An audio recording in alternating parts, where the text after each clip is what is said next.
Hello, and welcome to Introduction to Cognition. I am Benjamin Miss, and this is Computer Science and the Mind. The study of computer science is intertwined with that of cognitive science. Cognitive science relies on the computer as a metaphor for mind, and computer science relies on psychological methodology for human-computer interaction and the development of programming languages. In addition, without the rapid increase in computing power, we would not have access to the advances brought about by methodologies like EEG and fMRI, which produce massive amounts of data to be analyzed. It should make sense then that in addition to discussing the mind as if it were a computer, we also attempt to make computers work like our minds. Computer science. The tragic life of Alan Turing was profiled in the movie The Imitation Game, which told the story of the World War II codebreakers who figured out how to break the Nazi Enigma code system. The Enigma code system used a variable state machine to seed a new code every time. You might have had a decoder ring or some other method of sending secret messages when you were a kid. These kind of messages are fairly easy to break if they're more than just a few words, because a letter by itself has to be A or I. A frequently used three-letter word might be the or and a letter we see a lot might be an E. Three-letter words often have vowels in the middle. Our knowledge about the distribution of letters lets us break the code. Codebreakers were often linguists who understood enough about the nature of language that they could crack codes by hand, even those that had some complexity to them. Linguistics is often included in some cognitive science departments. Complex codes can change the substitution from letter to letter, meaning the first E might be replaced with K and the next E replaced with Y. So the string EE in a word like free might be replaced with KY, and if the word free was used again, the EE might be replaced by entirely different letters. These kinds of codes take a long time to solve, but they are still solvable. The problem is the length of time it takes. With each added layer of coding complexity, the solve time increases exponentially. The best Allied codebreakers could solve some Nazi messages, but they took an extremely long time. Polish codebreakers had built a machine that could break many Nazi codes, but partway through the war, the Nazis then added another layer of complexity to the Enigma machine, rendering the Polish machines ineffective. Turing led a team that adapted a Polish design to the newer, more complex Enigma output. So it also helped that the Allies had captured an Enigma machine, so they knew how it worked and could reverse engineer the machine. The mechanical computer designed by Turing allowed the application of an algorithm to decode the Nazi messages relatively quickly, shortening the duration of the war and saving hundreds of thousands of lives. The team benefited from the knowledge that the Enigma machine could never encode a letter as itself, and the Nazi messages often contained a known string of letters such as weather report. By using this information and creating a machine that mimicked dozens of Enigma machines working simultaneously, they could rule out possible solutions until they decoded the message. What computers do is implement algorithms written by humans. For a long time, computers couldn't learn what they weren't already programmed to know. Today, programs are still limited, but are in some ways able to update and change in order to demonstrate learning. The best way to understand the link between cognitive science and computer science is to understand how neural networks can work as a model for learning, and how they can be implemented in computer software. Clearly, it is far easier to devise a code than it is to break one. You have passwords on your technology that took you seconds to set, but millions of trials to break, and most attempts to break your passwords would result in your account being locked. In the same way the Enigma code breakers work, hackers attempt to gather as much information on you as they can in order to deduce your passwords, rather than break them by guessing every possible solution. Pets, birthdays, birth years, 1, 2, 3, 4, 5, 6, I love you, password, all possibilities, very commonly used. ELIZA, bots, and natural language processing. In the 1960s, the computer scientist Joseph Weizenbaum designed a bot based on Rogerian therapy. In that type of therapy, the therapist repeats to the patient what the patient just said and adds a non-specific question. Weizenbaum named the bot ELIZA. ELIZA is also one of the first examples of the implementation of natural language processing, NLP. Ahead of his time, Weizenbaum was poking fun at the superficiality of Rogerian therapy and the lack of meaning in human communication with machines. However, when instructed to communicate with ELIZA as if she were a therapist, many of the participants found the communication helpful. Many people even attributed human-like feelings to ELIZA, believing that she did care about them. Weizenbaum was disturbed by the anthropomorphism of ELIZA. He wanted to show the limits of computer capability, though what he created foreshadowed our current relationships with computers. Perhaps Weizenbaum expected people to be rational and aware of the limits of machines. Yet we now see in our modern world an expanded version of what we saw with ELIZA. Bots frequently pass the Turing test, which has a human communicate by typing on a computer and asks them to communicate with two entities. One is another human, and one is a computer program. If the human tester cannot tell the other human from the computer program, then the program has passed the Turing test. In fact, we tend to ascribe feelings to all sorts of non-living entities. Our phone or search engine interfaces often do this. You can find videos online of someone asking Siri a question but calling her Cortana, and Siri responds, "Who's Cortana? Why don't you ask her?" People immediately ascribe jealousy to the program on their phone, a program that is fundamentally incapable of feeling emotion. As with other illusions, this shows us how cognition works. Inspired by Weizenbaum's ELIZA, Richard Wallace created the Alice chatbot in the late 1990s. This successful chatbot influenced other chatbot programs and uses a broader approach than ELIZA. Wallace would analyze conversations people had with AliceBot. Whenever a user said something Alice did not know how to respond to, Wallace would add a response.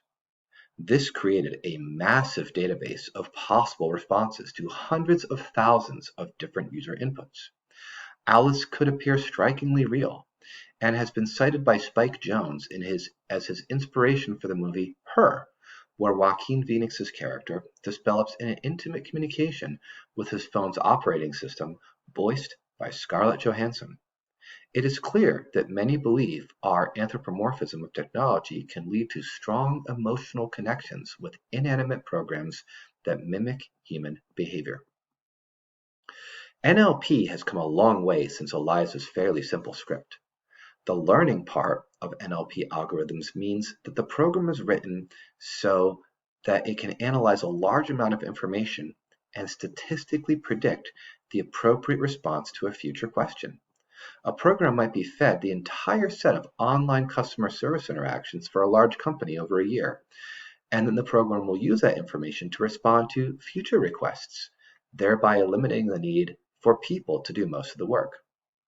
More recently, artificial intelligence programs have written articles for publication that are indistinguishable from articles written by humans. This does not mean those articles are as well written as those written by a trained journalist, but those who study NLP believe it is only a matter of time before programs are able to write as well as the best human writers. Machines may soon create bestsellers and win Pulitzer Prizes. You may also have had a conversation with an online bot and did not realize you weren't talking to a person. Programming and decision trees. So how do computer programs work? At first glance, programming is mysterious and complicated. Somehow we write words and symbols and end up with a search engine, websites, and games. Often, students who study cognition have difficulty grasping the computer science aspects of the field. This is unfortunate, since modern cognitive science uses the computer as a metaphor for mind. The computer itself is built of millions of circuits that can either be turned on or off, with the number 1 being used to represent on and O being used to represent off. Binary code is a language based on bits, where everything is translated into a string of ones and zeros. Computer programming languages like Java, C++, and Python allow us to use more natural forms of language to tell the computer what to do. And the programming language translates our words into ones and zeros that allow the machine to function. We don't see any of this translating between the programming language and machine language. Programming students are often mystified by the reasons their programs don't perform correctly. Everything looks right, but it won't work, and another solution has to be found. The problem-solving ability to try alternate solutions is extremely important for students and programmers alike. What do you want your program to do? Fortunately, programs can be sketched out to look like decision trees. Here is an example of a decision tree a customer service representative for a TV manufacturer might use. Someone calls in and says their TV isn't working. In order to diagnose the problem, the representative might ask a series of yes or no questions that lead to actions. No sound on the screen is blank means check the power cord. You can see an image, but there's no sound. Check the mute button. A decision tree won't necessarily have a solution for every possible problem. Similarly, a computer program can only do what it has been programmed to do. Another example of a decision tree shows us how we can optimize decisions using probability. Imagine a legal case where a lawyer is considering whether they should go to court or take a settlement offer. There are a number of variables, including the costs of taking the case to court, the probability of winning, and the possible amounts that could be awarded by the court. An experienced attorney might be able to make a better informed decision to aid their client than a novice, having had experience and seen the outcome of similar cases. They can advise the client as to the costs and benefits of taking their case to trial rather than accepting a settlement. Might people make errors? Of course. Another way of understanding decision trees can help us understand programming is to think about old choose-your-own-adventure books. The reader would be given information about a quest and would come to a crossroads. Should they take the door on the left or the door on the right? Depending on the choice, the reader would be directed to one page for left or a different page for right. These kinds of scenarios can be written into programs easily. In fact, early computer adventure games were written just like this. The code would contain some sentences of the scenario and then wait for user input. The user would type their choice and the program would give them their next scenario. This was the era of floppy disks and green type on black screens. Over time, as computers became more powerful, graphics were added and adventures became more complex. Yet it was all still based on the same if-then type statements, telling the machine what to show the user based on the choices the user made.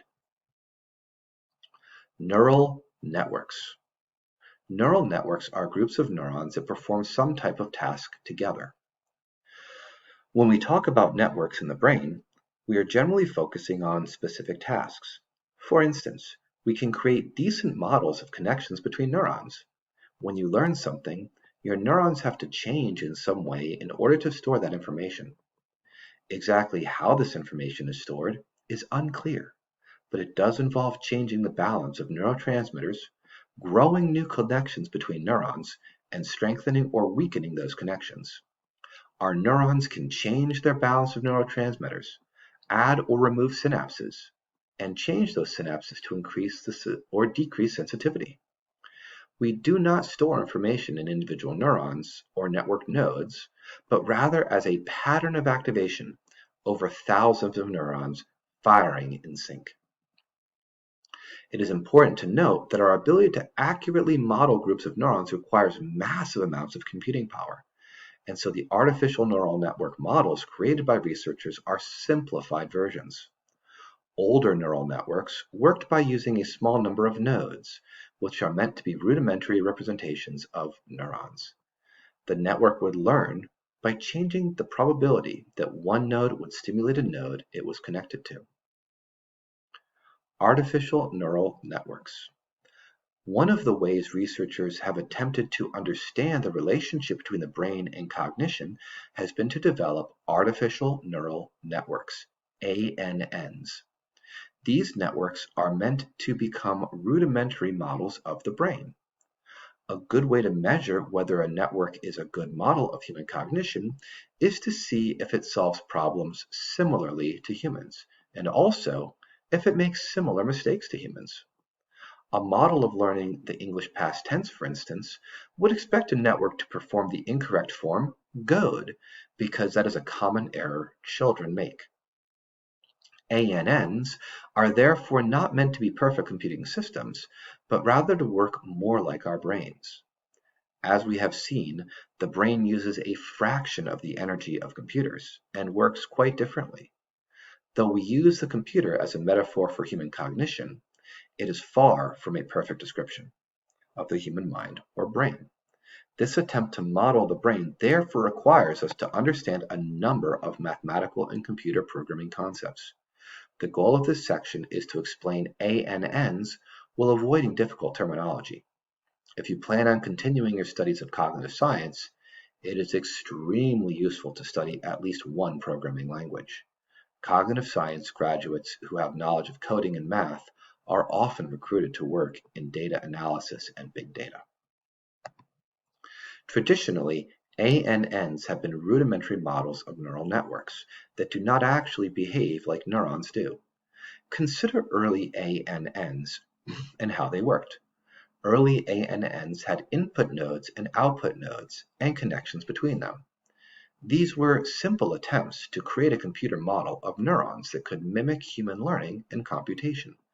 Consider the simplest model we can think of: two inputs and an output. Imagine an aquatic organism that feeds on the surface during the middle of the day, so when it is light, it wants to rise toward the surface. When it is night, it wants to return to the safety of the coral reef. The organism has two systems to deduce time of day: a detector for light and a detector for heat.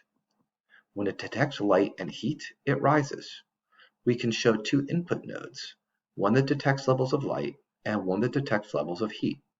One output node will tell the organism to rise toward the surface or descend into the depths, depending on the amount of light and heat. How can this model show learning? Well, some of these organisms may exist in an environment where there are bioluminescent fish. They have to adjust the effect light has on them, and perhaps rely more on heat. Some of these organisms may exist in an environment where there are thermal vents, so heat does not give them as much information, and they rely more on light. The output node tells them whether they should go up toward the surface or down toward the reef. The organism needs the ability to change the way it weighs the importance of light and heat information it receives in order to make the best decision for its survival. Now, this example oversimplifies the process, but it should give you a basic understanding of how you can design artificial neural networks. The organism or computer program will learn due to the consequences of its decisions. There are two types of learning involved in training the artificial networks. Supervised learning is when you manually make the changes to the parameters. In unsupervised learning, the ability to make the changes is built in, and the program gets feedback on whether or not it made the right decision. You set the parameter for what probability for success is acceptable. Due to random noise and unclear environmental information, waiting for 100% certainty will miss a lot of opportunities. We make errors, so decision engines built to model our brains should also make errors. For instance, humans often make decisions when information is incomplete. This means that a model that allows for probabilities is useful. Consider medical diagnoses. A physician sees a patient and attempts to diagnose them. The TV show House is a good example, showing the physicians trying to figure out which rare disease was affecting their patient. They would make a list of symptoms, then state various differential diagnoses. A diagnosis is a theory, and multiple diagnoses meant multiple theories. Theories explain data, just like a diagnosis explains symptoms. Theories vary based on probability, where a rare disease has a low probability, and a common disease a high probability. The physicians would then go off and perform various tests that would allow them to refine their theories based on new data. Now let's consider a physician that moves to a new town. They come with their experiences, and their decision-making is based on those experiences. Maybe their new population of patients is older and has different conditions. The physician will have to adjust the weights on their model. An ANN can likewise adjust probability weights based on predictions and outcomes. Research shows that an ANN can diagnose as well or better than most physicians with less than a decade of experience. But these ANNs cannot hold your hand, and they can only learn what they are told since they cannot make observations on their own. ANNs have become more complex since those early models. Modern ANNs have input, output, and hidden layers. The word hidden just means more layers of processing. Human neural networks can have many layers of processing, and ANNs are working with less complexity than the human brain, at least for now. There is no limit to the number of nodes or the number of layers, but the more complex these networks become, the more difficult it is to understand and explain what they are doing. ANNs can even be programmed to choose the optimal number of nodes on their own. Though, remember, we still need a human to observe the output and interpret the results produced by the ANN. The more complex your network, the more you may be able to mimic human behavior, and the less we are able to understand what is going on. The same way we have difficulty understanding how our neurons fire and produce our subjective experience of love. Do you ever forget something that you are sure you know? You can almost remember the name of that actor, but not quite, though it may come to you later when you wake up at 3 a.m. and say, aha! As we age, our memory and cognitive processes decline as neurons stop functioning properly. Graceful degradation is the term that describes this process, and the benefit of neural networks is they also can show graceful degradation. If you remove a node from a network, the network can still function, though it might make more errors, just like a human would. Networks can be set up so they can optimize the amount of input, output, and hidden nodes on their own. Real-world data is noisy. Perception is incomplete, and decisions will be made that end up being incorrect. One of the pitfalls of neural networks is the tendency to overfit the data. This means that for any set of data you feed into an ANN, you can create a perfect match. And anytime you show the network what it has already seen, it makes the right decision. When you show the network new information, however, the network is more likely to make errors. Stock traders know this error well. You can create a perfect explanation for the performance of the stock market over the past 50 years. However, this does not mean that your model will make perfect predictions going forward. Still, there are thousands of data analysts attempting to predict the future of stock movements, constantly updating and improving their models. Computer science and cognitive science are applied in financial markets worldwide in order to attempt to discern what is a pattern and what is noise. AI and robotics. Humans have already created artificial intelligence, AI, in a basic sense. Watson showed that it could win at Jeopardy, outperforming most human competitors. Built by researchers at IBM, Watson utilized not only NLP, but also information retrieval. Watson made one peculiar error, however. If a contestant buzzed in before Watson and gave a wrong answer, Watson could not stop itself from giving the same incorrect answer if that was the answer Watson found too. Watson also couldn't predict that it would find the right answer. Sometimes human contestants will press their buzzer even though they haven't retrieved the correct answer from their memory yet. They know the answer, and they know that a couple more seconds of thinking will get them there. As smart as Watson was, it was only what we would call weak AI. Watson could not think independently. It could only do what it was programmed to do. You could create a robot that appears perfect using weak AI, programming every single possible linguistic and behavioral response into the machine in order to appear human. This would take a massive amount of storage and computing power. A strong AI would have a mind like ours and be able to think independently and solve problems it has never been exposed to. Such an entity would be aware of its own subjective experience and understand it has its own unique thoughts. There's debate about whether this is achievable.